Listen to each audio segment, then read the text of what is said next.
Stress has a bad rap these days. It's usually associated with early death, heart disease, and mental health issues. But a 2012 study observed about 30,000 adults over an 8-year period, and the research says something else. Are we missing something? Could stress actually be good for you? Hi, everyone. I'm Mark Dawood, DMD. I'm a board certified pediatric dentist. On my channel, I discuss different topics such as careers, education, and healthcare. Subscribe to my channel and don't forget to smash the thumbs up button below. So, in this study, a group of psychologists asked people if they had high levels of stress in their lives and if they thought the stress negatively affected their health. So, they waited about 8 years, and the results were really interesting. After the 8 years, the people with high stress were 43% more likely to die, but only if they believed the stress was bad for their health. Let that sink in for a minute. What about the people who had high stress in their life, but didn't view the stress as harmful? Believe it or not, these people had the lowest rate of death out of all the people in that study. Maybe our modern idea of stress is not correct. Maybe it's not the stress that's actually killing us, but the belief that the stress is harmful.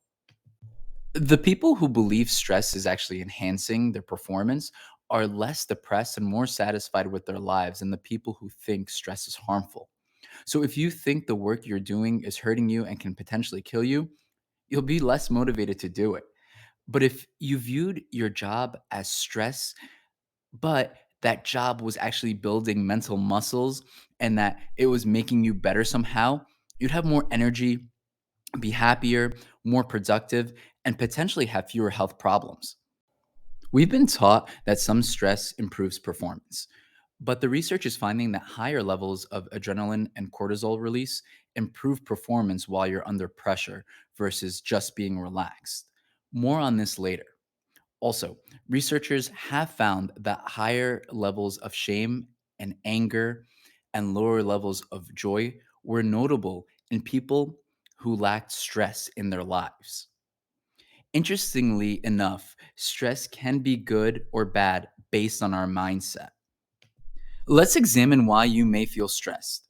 Stress happens when you care about something and you know that something you care about is at stake.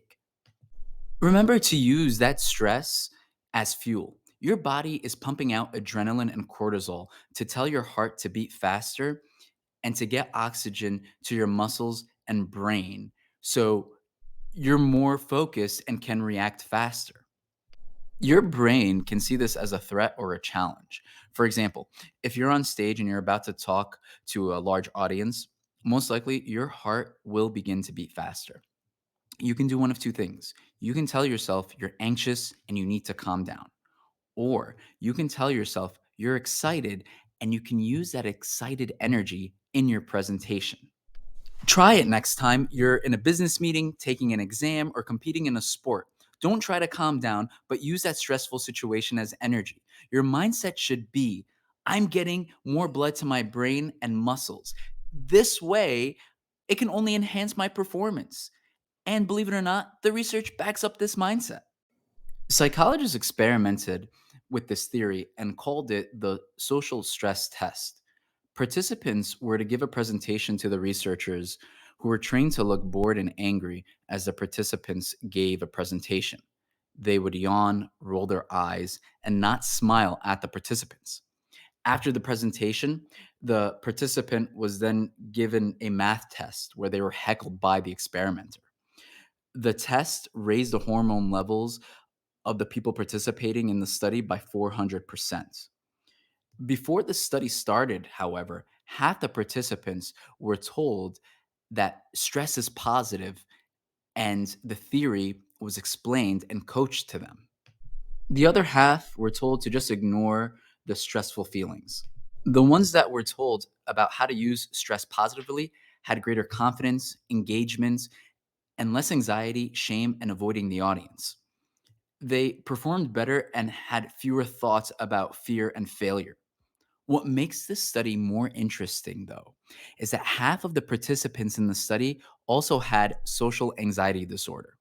And the coaching about how to deal with stress before the presentation made the results unrecognizable from people without a clinical condition. What we can take away from this study is we will all get an increase in heart rate and start to breathe faster under stress, most likely. It's how you interpret the stress that makes the difference.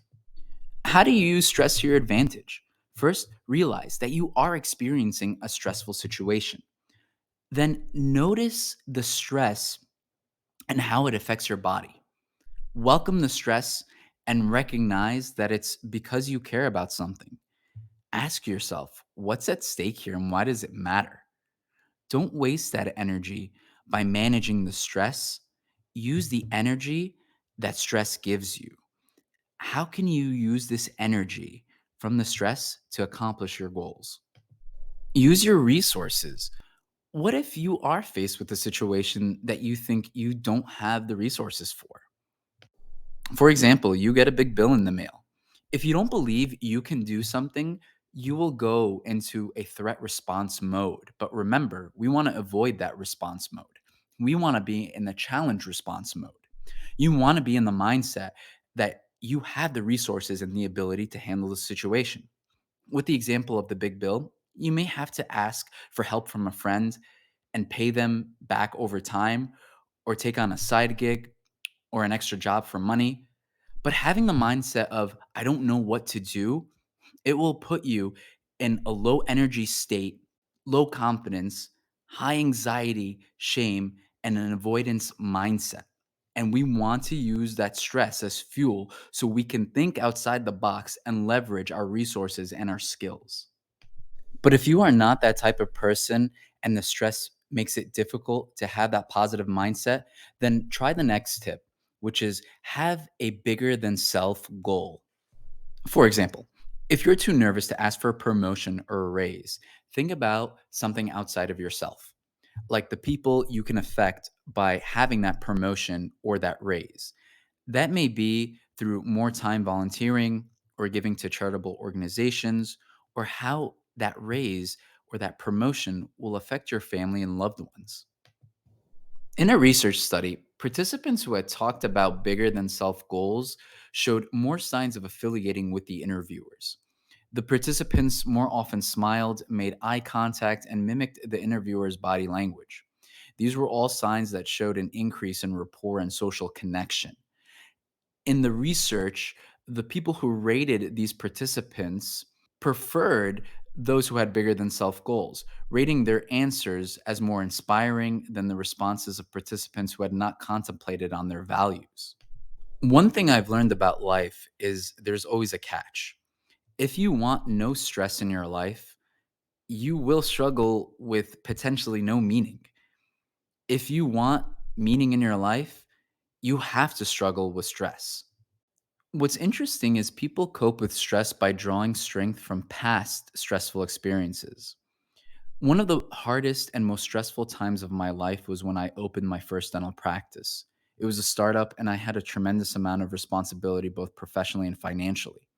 But I would not be where I am today from a financial, mental, and emotional perspective had I not taken on that stress. I learned I can handle more than I ever thought I could handle, and not to sell myself short. At first, the stress was chronic, which is definitely not a healthy thing. But I utilized as many resources as I could and delegated those responsibilities to other people.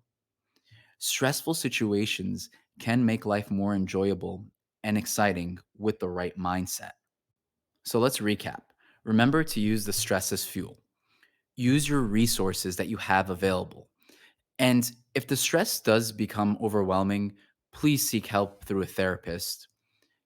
And remember, number three, have bigger than self goals. Thanks for watching. Hope you enjoyed. Subscribe to my channel and smash the thumbs up button below.